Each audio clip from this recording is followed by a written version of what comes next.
తమిళనాడులో టీవీకే అధ్యక్షులు విజయ్ గారు గెలుపును చాలా విధాలుగా ట్రోల్ చేశారు. అదేవిధంగా తనని సీఎంగా కాకుండా ఉండడానికి అనేక మంది రాజకీయ కుట్రలు చేశారన్నట్టుగా చాలామంది మీద విమర్శలు కూడా చేశారు. ముఖ్యంగా హీరో రజనీకాంత్ పైన కూడా చాలా విమర్శలు చేశారు.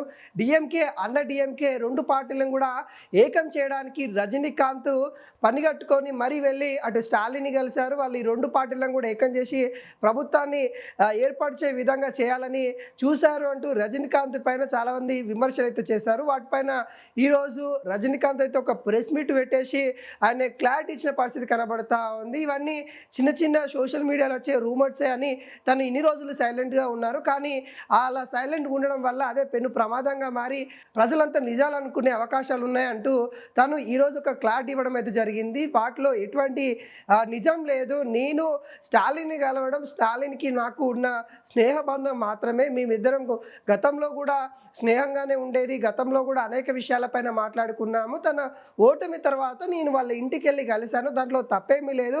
నేను డీఎంకే, అన్నా డీఎంకే 2 పార్టీలని కలపడానికి నేను ఎటువంటి ప్రయత్నం చేయలేదు. నాకు విజయ్ గారు గెలుపు కూడా నేను ఆశ్చర్యంగా చూస్తూ ఉన్నాను. తను గెలుస్తారు, సీఎం హోదాలో వెళ్తారని కూడా నేను అనుకోలేదు. కానీ ప్రజలు ఆయనకి అటువంటి తీర్పు ఇచ్చారు. ఆ తీర్పుని మేము కూడా స్వాగతిస్తూ ఉన్నాం. కానీ ఆయనే సీఎం అయినందుకు నాకు ఎటువంటి జెలసీ లేదు అని కూడా తను వ్యక్తం చేసిండు.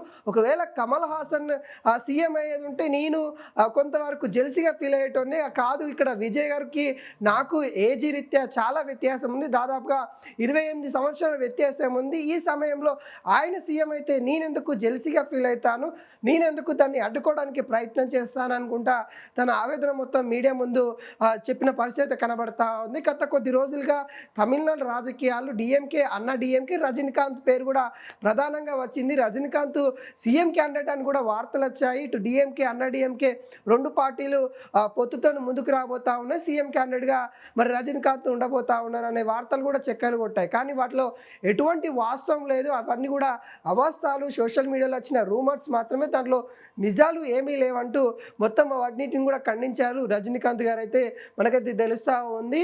వీటిపైన కూడా తమిళనాడు ప్రజలకు ఒక క్లారిటీ అయితే ఇవ్వడం అయితే జరిగింది. గత కొద్ది రోజులుగా ఈ ట్రోలింగ్స్, సోషల్ మీడియాలో ట్రోల్స్ అయితే నడుస్తూ ఉన్నాయి. వాటన్నిటికి కూడా ఈరోజు పులి స్టాప్ పడిందని కూడా చెప్పుకోవచ్చు. అక్కడ జరిగిందంతా ఏదైతే కథనాలన్నీ కూడా వార్తల్లో అలా క్రియేట్ చేసినాయి తప్ప దానిలో నిజాలు ఏమీ లేదు.